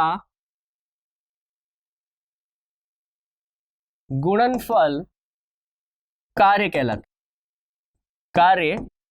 है। बड़ा सिंपल है भाई। ये क्या कहना चाहता है कि अगर आप किसी भी ऑब्जेक्ट के ऊपर फोर्स लगाओगे और वो अपनी ओरिजिनल पोजीशन से थोड़ा सा मूव हो गया, आगे चला गया, पीछे चला गया और कहीं चला गया, तो आप बोलेंगे कि यहां पर कुछ काम हुआ है। फोर्स इंटू डिस्प्लेसमेंट, जितना फोर्स लगा इंटू जितना डिस्प्लेसमेंट हुआ, वही आपका क्या कहलाता है? कार्य कहलाता है। जैसे इसको एक फॉर्मूला के रूप में अगर अपन लिखें तो ये होगा कार्य बराबर बल गुणा विस्थापन। ठीक है, या फिर आप इसको लिख सकते हैं work is equal to force into displacement. ठीक है, इसको एक फॉर्मूला के रूप में लिखो तो लिखना पड़ेगा W बराबर F डॉट S। यहां पर F क्या है? फोर्स, S क्या है? डिस्प्लेसमेंट। मतलब मान लीजिए कोई ऑब्जेक्ट था, आपने इसके ऊपर फोर्स लगाया, F फोर्स लगाया, अब ये ऑब्जेक्ट अपनी ओरिजिनल पोजीशन से यहां पर पहुंच गया। बात समझ रहे? अब पहले यहां था, मान लीजिए कि यहां से यहां तक इसने 1 मीटर की दूरी तय करी और आपने 5 न्यूटन का फोर्स लगाया, तो अगर आपको W कैलकुलेट करना है तो 5 न्यूटन का फोर्स, 1 मीटर की दूरी, वर्क कितना हो गया? 5। कितना वर्क हो गया? 5। अगर अपन बात करें इसके यूनिट की, मात्रक की बात करें, तो देखो फोर्स का यूनिट क्या होता है? न्यूटन इंटू एस, यानी डिस्प्लेसमेंट, इसका यूनिट क्या होता है? मीटर। न्यूटन इंटू मीटर जो है वो आपका क्या है? कार्य का फॉर्मूला है। बट अपन इसको आसान करने के लिए न्यूटन इंटू मीटर नहीं लिखते हैं, अपन इसके लिए प्रयोग करते हैं जूल का। तो आप याद रखेंगे कि कार्य का एसआई मात्रक क्या है? कार्य का एसआई मात्रक है जूल। हमेशा याद रखिए। वर्क का एसआई यूनिट क्या है? सिस्टम ऑफ इंटरनेशनल यूनिट क्या है? जूल। देखिए ये थोड़ा सा आधा ही फॉर्मूला है। इसमें क्या होता है, एक और चीज जुड़ती है, W बराबर एफ एस कॉस थीटा। यहां ये पूरा फॉर्मूला है। कभी वर्क का पूरा फॉर्मूला पूछे आपसे तो ये होता है एफ एस कॉस थीटा। अब ये कॉस थीटा यहां पे क्या है? देखो cos theta angle of force है। देखो आप जब भी किसी ऑब्जेक्ट के ऊपर फोर्स लगाते हो ना, तो आप अलग अलग तरीके से लगा सकते हैं। जैसे मैंने किसी लड़के को बोला कि भाई ये बॉक्स पड़ा है, इसके ऊपर तुम 5 न्यूटन का फोर्स लगाओ। ओके, तो सबका अपना अलग अलग दिमाग है। कोई लड़का आया, उसने सीधा ऐसे फोर्स इसको धक्का देना शुरू कर दिया। कोई लड़का आया, उसने इसके टिप के ऊपर इस तरह से इंक्लाइंड होके फोर्स लगाना शुरू करा, लंबा लड़का था मान लो। कोई लड़का आया, वो बिल्कुल इसके टेबल के ऊपर एकदम ऐसे खड़ा हो गया, एकदम ऐसे फोर्स लगा रहा है। कोई लड़का आया, इसने इस टेबल को इस तरह से नीचे से उठा लिया। कोई लड़का आया, उसने टेबल को पीछे की तरफ खींच लिया। एट एनी मोमेंट क्या हो रहा है? कुछ ना कुछ यहां पर फोर्स का एंगल लग रहा है। इसीलिए अपन यहां पर एंगल को भी डिफाइन करने के लिए, क्योंकि आपको याद है मैंने बताया था फोर्स कैसी राशि है? सदिश राशि है। बल एक वेक्टर क्वांटिटी है, यानी कि अगर डायरेक्शन बदलेगा, दिशा बदलेगी, तो फोर्स के ऊपर भी कुछ ना कुछ फर्क जरूर पड़ेगा। यही तो हमारी बात हुई थी। तो यहां पर इसीलिए अपन को डायरेक्शन को भी जिंदा रखने के लिए क्या लिखना पड़ता है? कॉस थीटा लिखना पड़ता है। अब कॉस थीटा आपने क्यों लिखा? तो थोड़ा सा इसमें देखो ट्रिग्नोमेट्री का खेल है, थोड़ा सा अगर आपको याद हो तो मैं लिखता हूं। देखो आपको याद है अपन कैसे करते थे? ये अपना होता था आधार यानी कि बेस, ये अपना होता था लंब, ठीक है, यानी कि परपेंडिकुलर, और ये होता था अपना कर्ण यानी कि हाइपोटेनियस। आपको याद है अपन कॉस थीटा में क्या लिखते थे? अपन कॉस थीटा के अंदर लिखते थे बेस अपॉन हाइपोटेनियस, यानी कि आधार बटा कर्ण, यानी कि इन दोनों का जो रेशियो होता था ये थीटा, यही तो अपना कॉस थीटा कहलाता था। अब यहां पे क्या हो रहा है, आप बड़ी सिंपल सी बात हो रही है, आप जब कभी भी फोर्स लगाते हो ना तो आपका एक प्लेन होता है नीचे की तरफ, आप जमीन ले लो, सरफेस ले लो, ये तो हमेशा मौजूद ही रहेगी। आप जब कभी भी फोर्स लगा रहे हो, है ना, तो वो अपना क्या हो जाता है, बेस हो जाता है। ये हाइपोटेनियस जो है कर्ण, ये आपके फोर्स लगाने की डायरेक्शन है। आप टेबल को ऐसे धक्का दे दो, है ना, आप टेबल को ऐसे खींच लो, आप टेबल के ऊपर ऐसे खड़े हो जाओ, तो ये आपका फोर्स लगाने का जो डायरेक्शन है प्लस ये जो फ्लोर है इसके बीच का जो एंगल है दैट इज कॉस थीटा। बात समझ रहे? अब देखो मैं थोड़ा सा एक चीज लिख रहा हूं, आपको अगर याद हो, जैसे मान लो थीटा जो है वो 0 डिग्री हो सकता है, थीटा जो है वो 90 डिग्री हो सकता है, थीटा जो है वो 180 डिग्री हो सकता है। कैसे कैसे हो सकता है कि साहब आपका जो बेस है और आपका फोर्स जो लगाने की डायरेक्शन है उसके बीच में 0 डिग्री का एंगल बनना चाहिए। कैसे बनेगा, ये मेरा बेस है और मान लीजिए ये टेबल है, इसको मुझे सरकाना था, तो मैं ऐसे फोर्स की डायरेक्शन रखूं, ये मेरा बेस है, ये मेरा फोर्स है। आप देखो तो दोनों एक दूसरे के पैरेलल है, एकदम समानांतर है। जब पैरेलल एक दूसरे के लाइनें होती है तो 0 डिग्री का एंगल बनता है। दूसरी कंडीशन है 90 डिग्री की। अब देखो यार, ये मेरा बेस था, 90 डिग्री कैसे होगा, ऐसे होगा ना, तभी तो 90 डिग्री का एंगल बनेगा। तो यानी कि मैं इस टेबल के ऊपर ऐसे खड़ा हो जाऊं, ऐसे एकदम फोर्स लगाना शुरू कर दूं, दैट इज 90 डिग्री। 180 डिग्री कब होता है, देखो जब ऐसे 0 डिग्री इस तरफ होता है तो 180 डिग्री इस तरफ होता है ना। तो 0 डिग्री का मतलब इस तरफ की डायरेक्शन है, तो 180 डिग्री जस्ट उसके अपोजिट होगा। यानी 0 डिग्री में अगर आपको टेबल को उधर सरकाना है तो 180 डिग्री में आपको पीछे की तरफ खींचना होगा। अब देखो आपको अगर याद हो तो कॉस की वैल्यू कहां पर कितनी होती है, जैसे मैंने कहा कॉस थीटा 0 डिग्री पर, कॉस थीटा कब 0 डिग्री पर, तो आपको याद है कॉस थीटा 0 डिग्री पर उसकी वैल्यू होती है 1। तो आपने केवल होगा ना 1/√2, 1√3/2 एंड 0, ये वैल्यू आती है ना 0 डिग्री, 30 डिग्री, एक टेबल आती है पूरी, है ना। उसमें अगर आप टेबल को चेक करोगे तो कॉस थीटा 0 डिग्री पे कितना आता है, 1 आता है। कॉस 90 पे कितना होता है, कॉस 90 पे 0 होता है। कॉस थीटा 90 डिग्री पे कितना होता है, 0 होता है। और कॉस थीटा 180 डिग्री पे कितना होता है दोस्तों, कॉस थीटा 180 डिग्री पे होता है -1। अब आप एक काम करो, आप थीटा को, ये जो वैल्यू आई है आप यहां पे रख के देखो कि साहब जब मैं एकदम ऑब्जेक्ट के पैरेलल फोर्स लगाता हूं, यानी कॉस थीटा जब 0 होता है तो 1 आता है। यानी कि जब कभी भी थीटा = 0 डिग्री होगा तब अधिकतम काम होगा, अधिकतम कार्य, मैक्सिमम वर्क कब होगा, जब थीटा बराबर 0 डिग्री हुआ। इसका मतलब क्या है, अगर आप मान लीजिए मैंने 4 लड़कों को बुलाया, मैंने सबको बोला तुम 5-5 न्यूटन का फोर्स लगाओ। एक लड़के ने 0 डिग्री पे फोर्स लगाया, एकदम पैरेलल हाथ रखे। एक लड़के ने ऐसे 90 डिग्री पे फोर्स लगाया, एकदम ऊपर खड़ा हो गया। एक लड़के ने 180 डिग्री पे फोर्स लगाया, पीछे की तरफ खींच लिया। तो क्या रिजल्ट आएगा, जिस लड़के ने 0 डिग्री पे फोर्स लगाया, वही 5 न्यूटन का फोर्स लगाया, वो अधिकतम काम कर पाएगा क्योंकि वो ऑब्जेक्ट को आगे तक धकेल देगा। जिसने कॉस 90 डिग्री पे ऐसे फोर्स लगाया, बक्सा हिलेगा ही नहीं। 90 डिग्री पे फोर्स लगाने का मतलब है बक्सा हिलेगा ही नहीं। आप लगा के देख लो, बिल्कुल नहीं हिलेगा वो। तो और कॉस 90 भी कितना होता है, कॉस 90 0 होता है। जैसे ही देखो मैं यहाँ पे एफ कुछ भी हो, मैं cos 90 की वैल्यू जैसे ही 0 रखूंगा, ये पूरी की पूरी टर्म मल्टीप्लाई होके 0 हो जाएगी और वर्क कितना आ जाएगा, 0 आ जाएगा। यानी कि जब cos थीटा 90 डिग्री के बराबर होता है तब कोई काम नहीं होता है, शून्य वर्क होता है, शून्य कार्य। यानी कि अपन कह ही नहीं सकते कि कोई कार्य हुआ। वो भले ही फोर्स लगा रहा है, पूरी एनर्जी खर्च कर रहा है, पर काम नहीं हुआ ना, क्योंकि कार्य में डिस्प्लेसमेंट बहुत जरूरी है। जैसे मान लो मैं एक उदाहरण देता हूं, मैंने आपसे कोई अपना कोई मान लो अपन ट्रेन में से कहीं गए थे, अब वापस आए हैं और बहुत सारा सामान है, कुली आया, मैंने कुली को बोला भाई मेरा सामान उठा। तो कुली ने अपना सामान उठा लिया, आप बातें करते करते बाहर निकल गए। बाहर गए और आपने देखा कि यार कुली तो आया ही नहीं है, सामान किधर गया मेरा। अब वापस भागते भागते प्लेटफॉर्म पे गए, भाग के गए तो देखा तो कुली जो है पसीने पसीने हुआ, आपके सारे बैग माथ सर पे रखे हुए, कोई हाथ में लिए हुए वगैरह खड़ा है वहां। जैसे ही उसने आपको देखा, उसने सारा सामान नीचे रख दिया और के लाओ पैसे। कि क्यों, क्या मैंने आपका काम कर दिया ना, सामान उठा लिया। अरे भाई तेरा काम था सामान का डिस्प्लेसमेंट करना, यहां से इस सामान को बाहर तक लेके आना, तूने डिस्प्लेसमेंट ही नहीं किया सामान का, तो मैं पैसे क्यों दूं। इसीलिए कार्य यहां पे कितना हो जाता है, 0 हो जाता है। सब कुछ हुआ है, फोर्स लगा है, एनर्जी खर्च हुई है, पर कार्य नहीं हुआ। इसीलिए थीटा = 0 डिग्री होते ही कार्य क्या हो जाता है, 0 हो जाता है। फिर देखो थीटा बराबर 180 डिग्री हो तो क्या होगा, कार्य तो होगा बट उल्टी डायरेक्शन में होगा। ये अगर पॉजिटिव डायरेक्शन है तो 180 डिग्री नेगेटिव डायरेक्शन है, तो इसमें कैसे लिख देंगे अपन इसको, नेगेटिव वर्क, यानी कि नकारात्मक कार्य। नकारात्मक कार्य का मतलब होता है उल्टी दिशा में। बात समझ रहे हो, बड़ा इंपॉर्टेंट है, ये कई बार पूछे जा चुके हैं कि कार्य करने के लिए या फिर थीटा कितना हो जब मैक्सिमम वर्क होगा, है ना, या फिर ये सीधा सीधा इसका फॉर्मूला पूछ लेते हैं, W बराबर F S cos theta, W बराबर F S sine theta, W बराबर एफ एस टेन थीटा, या और कुछ। तो आप हमेशा याद रखेंगे W बराबर एफ एस कॉस थीटा, इसका मात्रक भी अपन ने लिख दिया था, इसका मात्रक क्या रहेगा, जूल रहेगा। और कार्य एक कैसी राशि होगी, कार्य हमेशा एक अदिश राशि होगी, ठीक है, यानी कि ये कैसा होगा, एक स्केलर क्वांटिटी होगा। फोर्स कैसी क्वांटिटी होती है, फोर्स हमेशा एक वेक्टर क्वांटिटी होती है। बट जब मैं वर्क की बात करूंगा, किसी भी दिशा में जाओ आप, वर्क बदलेगा नहीं, तो थोड़ा सा इस बारे में ध्यान रखना।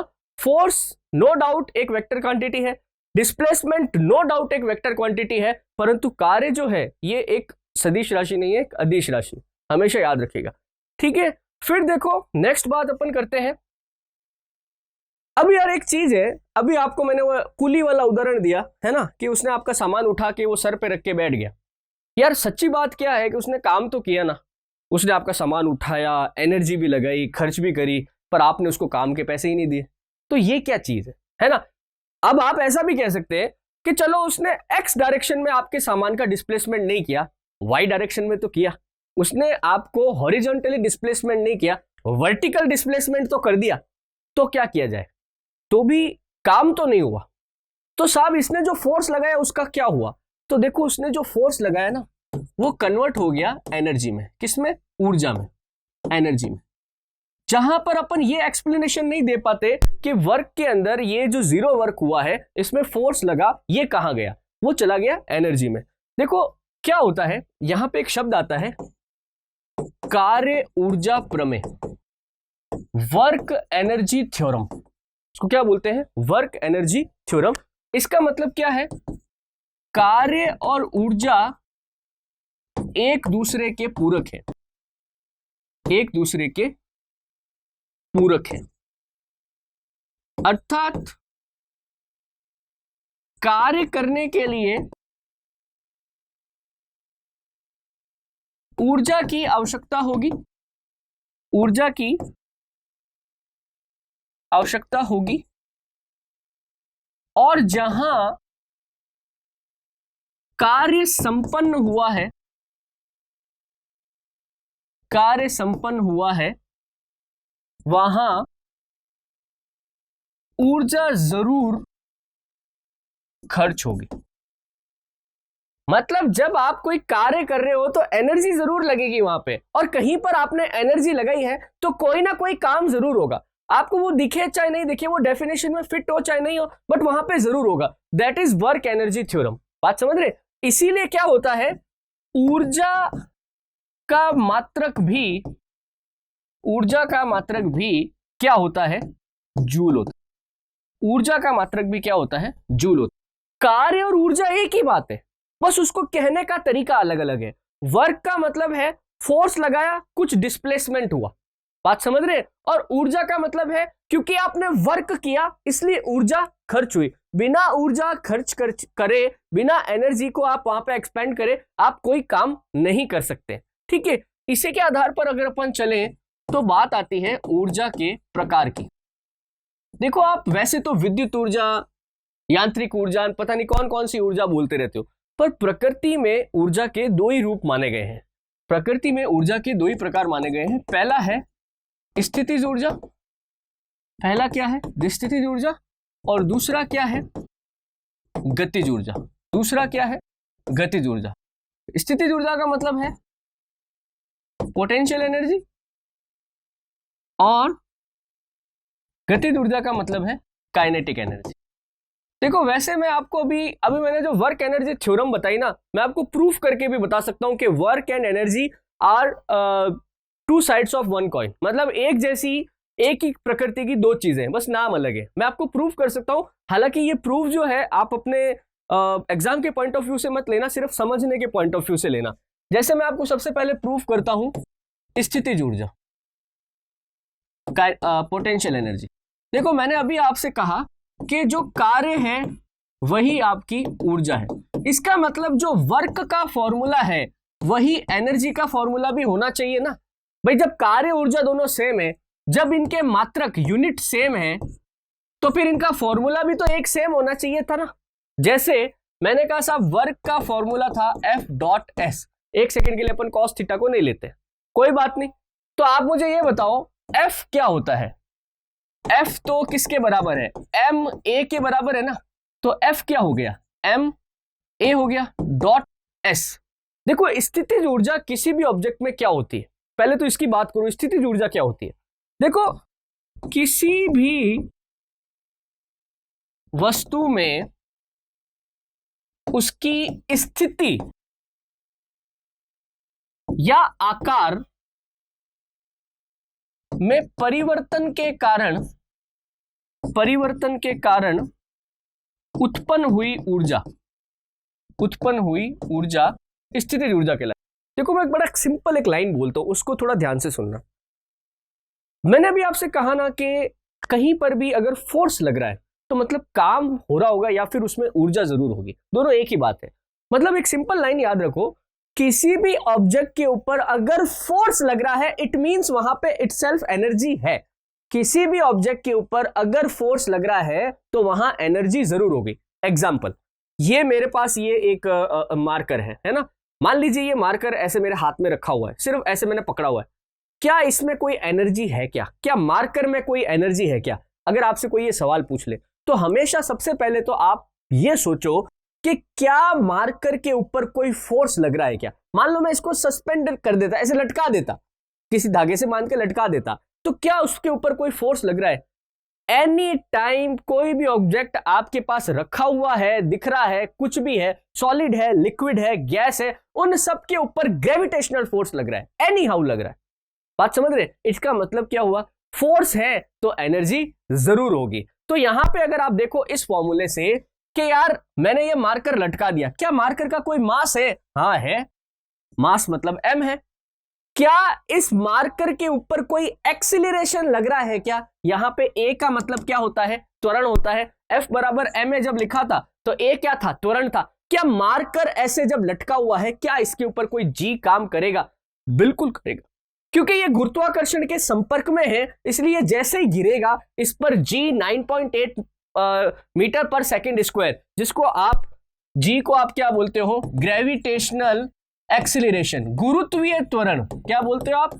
गुरुत्वीय त्वरण 9.8 मीटर पर सेकेंड स्क्वायर। ऐसा कोई भी ऑब्जेक्ट जो पृथ्वी के गुरुत्वाकर्षण के संपर्क में है उस पर एनी टाइम g काम करता है 9.8 मीटर पर सेकेंड स्क्वायर। इसीलिए तो ये छोड़ते ही नीचे की तरफ जाता है, फोर्स लग रहा है तभी तो जाता है ना। तो यहां पर अगर मैं a की जगह पे g लिख दूं, ग्रेविटेशनल एक्सीलरेशन लिख दूं, तो क्या फर्क है? कोई फर्क नहीं है, g लिख दिया। अब बात आती है विस्थापन की। देखो वस्तु की स्थिति में परिवर्तन करना, वस्तु की स्थिति में s का मतलब तो क्या होता है कि हमेशा आप क्या करते हो? हॉरिजेंटल परिवर्तन करते हो। हॉरिजेंटल मतलब x डायरेक्शन में यहां से उठा और वहां चला गया। पर मैंने जब इस वस्तु को ऐसे ऊपर उठा के आपसे पूछा था कि क्या यहां पर कोई परिवर्तन हुआ है क्या? हाँ भाई, x डायरेक्शन में तो नहीं हुआ पर y डायरेक्शन में तो हुआ है ना। यानी कि मैंने इसको लंबा तो नहीं खींचा पर इसको अपनी स्थिति से उठा के ऊंचा तो कर दिया है ना। तो यहां पर s नहीं होगा, विस्थापन नहीं होगा, मैंने इसकी ऊंचाई में परिवर्तन कर दिया है, हाइट में परिवर्तन कर दिया है। तो यहां पर s की जगह अगर मैं h लिख दूं तो क्या दिक्कत है? कोई दिक्कत नहीं है। तो अगेन पोटेंशियल एनर्जी का फॉर्मूला मेरे पास क्या आ गया? PEmgh। आया कि नहीं आया? अब अगर आपको देखना है कि इसका मात्रक सेम है कि नहीं है, देखो W बराबर Fs, F यहां पर क्या था? F यहां पे था न्यूटन और S यहां पे क्या था? मीटर। अगेन यहां पे देखो mg, ये भी तो एक प्रकार का बल है ना। जब W बराबर mg हो सकता है, वो भी तो मैंने आपसे कहा था भार भी एक प्रकार का बल है, तो इसका मात्रक भी क्या होगा? न्यूटन ही तो होगा। और h हाइट है, हाइट को किस में मापते हैं? मीटर में ही तो नापते हैं। तो h की जगह मैं न्यूटन इंटू मीटर लिख दूं, तो यही तो सेम फॉर्मूला मैंने कार्य के लिए भी लिखा था, यही तो न्यूटन इंटू मीटर जो है ये जूल हो गया था। तो बात प्रूव हो गई कि कार्य ऊर्जा है और ऊर्जा ही कार्य है। तो दोस्तों ये mgh जो फॉर्मूला आया ये किसके कारण आया? स्थितिज ऊर्जा के कारण आया। कोई भी वस्तु स्थिर अवस्था में है, आपने उसकी ऊंचाई बदल दी है, तो उसमें हमेशा स्थितिज ऊर्जा होगी। h जितना बढ़ेगा, आप उसको जितना ऊंचाई पर लेके जाएंगे, उतनी ही ज्यादा उसमें पोटेंशियल एनर्जी होगी। तो स्थितिज ऊर्जा हमेशा कब होती है? जब वस्तु स्टेशनरी है, रुकी हुई है।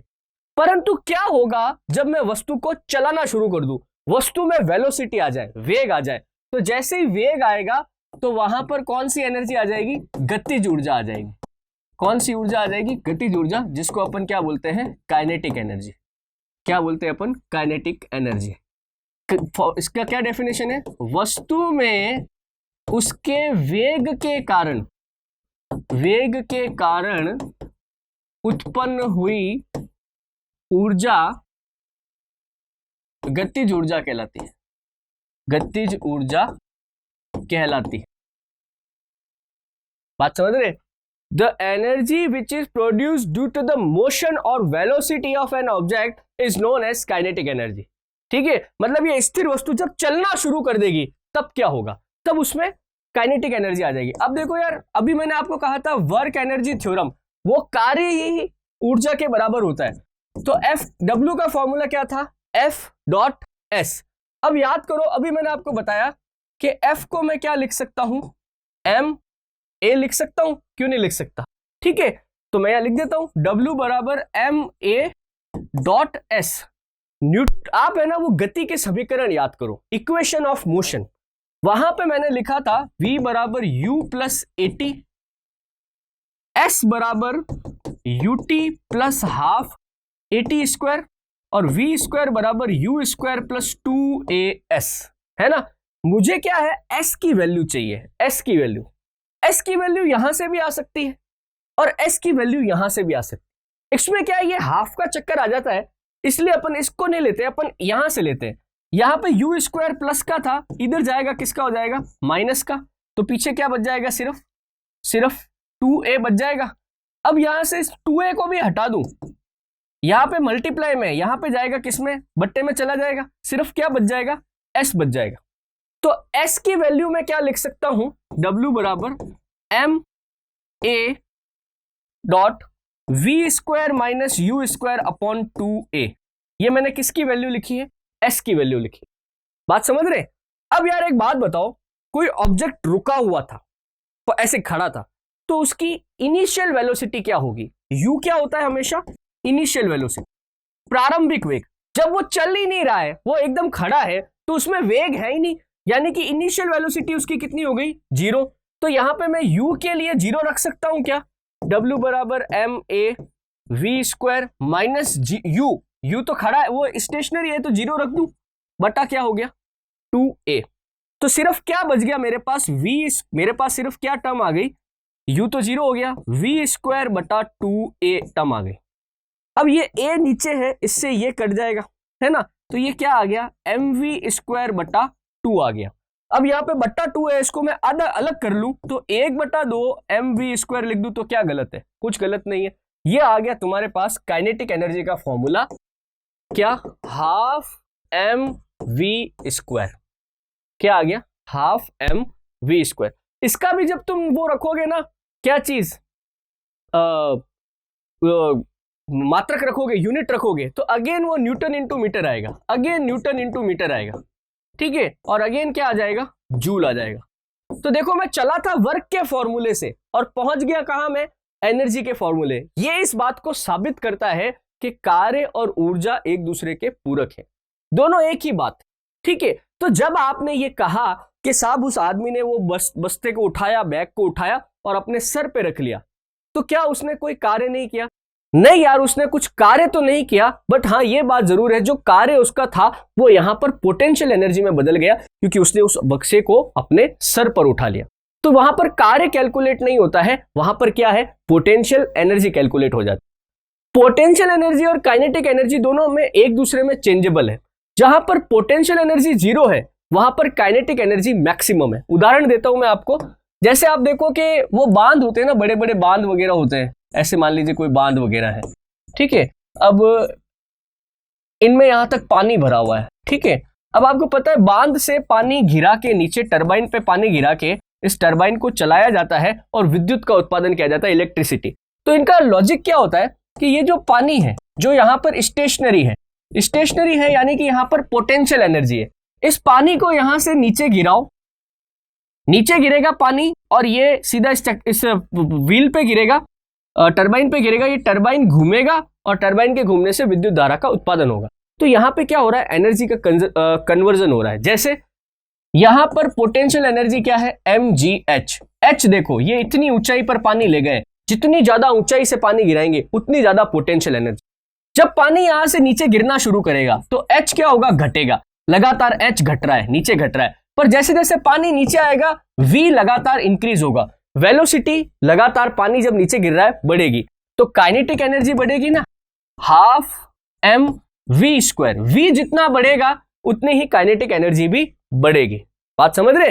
तो जितना पोटेंशियल एनर्जी में कमी आती है उतना काइनेटिक एनर्जी में बढ़ोतरी होती है। आप खड़े थे, आप में पोटेंशियल एनर्जी थी, आपने चलना शुरू कर दिया तो एनर्जी कहां गई, वही एनर्जी अब काइनेटिक एनर्जी में बदल गई। आप अचानक से रुके, काइनेटिक एनर्जी किधर चली गई, वापस पोटेंशियल एनर्जी में चली गई। तो जब काइनेटिक एनर्जी मैक्सिमम होती है तो पोटेंशियल एनर्जी मिनिमम होती है, एंड वाइस वर्सा। इसका उल्टा कर दीजिए।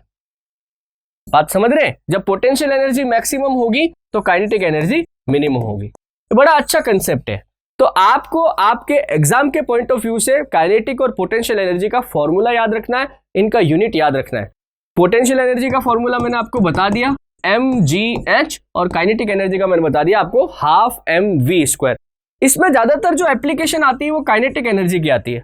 उसमें ये बोलते हैं कि अगर मैं v को 2v कर दूं, वेग को 2 गुना कर दूं, तो काइनेटिक एनर्जी पे क्या फर्क आएगा।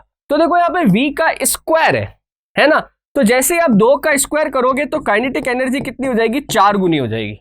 अगर मैं v को 3v कर दूं यानी कि 3 गुना कर दूं, तो यहाँ पे 3 तिया कितने, 9 होते हैं ना, 3 का स्क्वायर हो जाएगा। तो मेरे पास कितनी काइनेटिक एनर्जी 3v करते ही कितनी हो जाएगी, 9 गुनी हो जाएगी। अगर मैं यार v को 4 गुना कर दूं, v को क्या कर दूं, 4 गुना कर दूं, तो फिर क्या होगा, तो जैसे 4 को गुना करूंगा तो 4 चौक 16, तो काइनेटिक एनर्जी कितनी हो जाएगी, 16 गुनी हो जाएगी।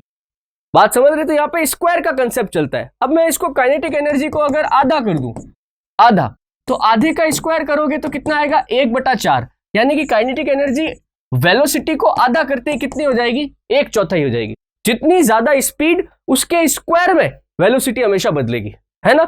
तो जब कभी भी ऐसे वेलोसिटी को 2 गुना करना, 4 गुना करना, उसका कोई सवाल आता है तो कभी भी इस आधे को कंसीडर मत करना, इसका कोई रोल नहीं होता, ये कांस्टेंट है। हमेशा v के स्क्वायर में चलना, स्क्वायर में जो कुछ भी हो रहा है वो सीधा सीधा काइनेटिक एनर्जी को रिफ्लेक्ट करेगा। कभी ऐसा मत करना कि v स्क्वायर तो हाफ हो गया फिर मैंने आधा और ले लिया, नहीं, इसका कोई रोल नहीं होता है। जो कुछ आपको छेड़छाड़ करनी है वो सब v स्क्वायर के साथ करनी है। तो दोस्तों ये क्या हुआ, एनर्जी। तीसरी चीज बच गई अपने पास, यानी कि पावर। बड़ा सिंपल है, कार्य करने की दर शक्ति कहलाती है। क्या मतलब इसका, rate of doing work is power. मतलब आप 1 सेकंड में कितनी ऊर्जा खर्च कर देते, 1 सेकंड में आपने किसी सामान को कितना दूर पहुंचा दिया, दैट इज पावर। यानी कि मैं ऐसा सीधा फॉर्मूला लिख दूं, शक्ति यानी कि P बराबर कार्य यानी वर्क अपॉन समय यानी कि टाइम। बात समझ रहे? अब देखो यहां पे बड़ा सिंपल सा है, कार्य का मात्रक क्या था, वर्क और एनर्जी का यूनिट क्या था, जूल था, हाँ बिल्कुल था। और समय का मात्रक क्या था, सेकंड था, हाँ बिल्कुल था। तो ये तुम्हारे पास क्या आ गया, ये आ गया तुम्हारे पास यूनिट आ गया, किसका, शक्ति का। परंतु यहां पर अपन जब भी शक्ति लिखते हैं तो उसको अपन जूल पर सेकंड नहीं लिखते, उसके लिए अपने पास एक शब्द और है, वॉट। क्या है, वॉट। जूल पर सेकंड लिखो कोई गलत नहीं है, वॉट लिखो कोई गलत नहीं है। जैसे अपन ने बल का मात्रक न्यूटन लिया था, इसका मात्रक कार्य ऊर्जा का जूल लिया था, ऐसे कैसे शक्ति का मात्रक अपन क्या लिखते हैं, वॉट लिखते। जरूर जरूर याद रखना। हालांकि ओरिजिनली इसका मात्रक क्या आता है, जूल पर सेकंड आता है। जाते जाते एक चीज और याद रखो कि 746 वॉट बराबर होता है 1 हॉर्स पावर। ये अपने इंजन वगैरह जो बनाए जाते हैं उनकी जो एनर्जी होती है, उनके अंदर जो ये शक्ति होती है वो किस में नापी जाती है, एचपी में या हॉर्स पावर में नापी जाती है। तो 1 हॉर्स पावर का मतलब कितना है, 746 वॉट। ऐसे भी लिख सकते हो 746 W बराबर 1 HP। 1 हॉर्स पावर बराबर 746 वॉट। तो दोस्तों ये था कार्य, ऊर्जा और शक्ति। आई होप आपको पसंद आया होगा, आपको चीजें समझ भी आई होंगी। नहीं आई तो इसको लेक्चर को वापस देखिए, एक एक लाइन जो मैंने बोली उस पर गौर कीजिए। बीच में जो प्रैक्टिकल मैंने उदाहरण दिए उनको थोड़ा सोचिए, बैठ के सोचिए, चीजें जरूर समझ में आएंगी। जिनको मैंने बोला है कि इस प्रकार के सवाल पूछे जाते हैं तो यार वो पूछे जाते हैं। जैसे वो हाफ MV स्क्वायर वाला क्वेश्चन कई बार आया हुआ है, V को दुगना कर दिया, आधा कर दिया, ऐसा कर दिया, कई बार ऐसा सवाल पूछा हुआ है। ठीक है, ये जब बांधों के अंदर ऊर्जा होती है, इस प्रकार से इसको जब चेंज करते हैं, काइनेटिक एनर्जी और पोटेंशियल एनर्जी दोनों है ना, इसको जब अगर मुझे कंबाइंडली बोलना पड़ा है, अलग अलग नहीं बोलना है, कंबाइंड बोलना है, तो इसको बोलते हैं यांत्रिक ऊर्जा। क्या बोलते हैं, यांत्रिक ऊर्जा, मैकेनिकल एनर्जी। तो कई बार ये पूछ लेते हैं कि बांधों के अंदर या ये बांध से जब बिजली का उत्पादन होता है कौन सी ऊर्जा में कन्वर्ट होती है ना, ये ऊर्जा कन्वर्जन आ जाता है। तो जब कभी भी कोई चीज आपको घूमती हुई, चलती हुई दिखाई दे तो अपना वहां पे क्या बोलेंगे, हमेशा मैकेनिकल एनर्जी, यांत्रिक ऊर्जा। ये टरबाइन का घूमना मैकेनिकल एनर्जी है, पंखे का घूमना मैकेनिकल एनर्जी है। पंखे में क्या हुआ, आपने इलेक्ट्रिसिटी दी, विद्युत ऊर्जा दी, किस में बदल गई, यांत्रिक ऊर्जा में बदल गई। टरबाइन में क्या हुआ, आपने टरबाइन को घुमाया, इनपुट क्या दिया, यांत्रिक ऊर्जा, मैकेनिकल एनर्जी दी, बदले में आपको क्या मिली, विद्युत ऊर्जा मिली, यानी कि इलेक्ट्रिसिटी मिली। तो इस प्रकार के क्वेश्चन आप इस प्रकार से दिमाग में थोड़ा ध्यान रखिए, थोड़ा सा कीजिए करिए। जहां कहीं पर भी काइनेटिक और पोटेंशियल एनर्जी दिमाग में आ जाए तो वहां पे उसके लिए एक शब्द काम में आता है, मैकेनिकल एनर्जी, यानी कि यांत्रिक ऊर्जा। ऐसे आपकी गलत नहीं होगा, कहीं पे डायरेक्ट ऐसे लिखा नहीं होता है कि देखो अब यहाँ पे यांत्रिक इसमें काइनेटिक एनर्जी पोटेंशियल में बदल रही है, यहाँ पे पोटेंशियल काइनेटिक में बदल रही है। वहां पे इसके लिए क्या शब्द काम में ले लेते हैं अपन, मैकेनिकल एनर्जी शब्द काम में ले लेते हैं। तो थोड़ा इस पे ध्यान रखना। तो दोस्तों ये था हमारा आज का पूरा लेक्चर। पहले हमने बात करी फोर्स की, बल की, फिर कार्य, ऊर्जा और शक्ति की। अच्छे से करो इसको, ये पूरी है ना न्यूटन फिजिक्स कहलाती है। पहले चैप्टर से अपन ने जो सामान्य ज्ञान शुरू किया, यानी कि वो मात्रक वगैरह, यूनिट वगैरह, फंडामेंटल यूनिट वगैरह पढ़े, वहां से लेके ये यहां तक पूरी क्या कहलाती है, न्यूटन फिजिक्स कहलाती है। ठीक है, न्यूटन के जो फॉर्मूलेस थे, गति के जो नियम है, ये सब उसी पर आधारित है। इस वजह से नेक्स्ट लेक्चर में फिर से करते हैं इसको और आगे बढ़ाते हैं, आगे और कुछ टॉपिक्स पे बात करते हैं। इस लेक्चर में दोस्तों इतना ही, नेक्स्ट लेक्चर में फिर से मुलाकात होगी। तब तक के लिए धन्यवाद। Please like, share, subscribe. Digital तैयारी।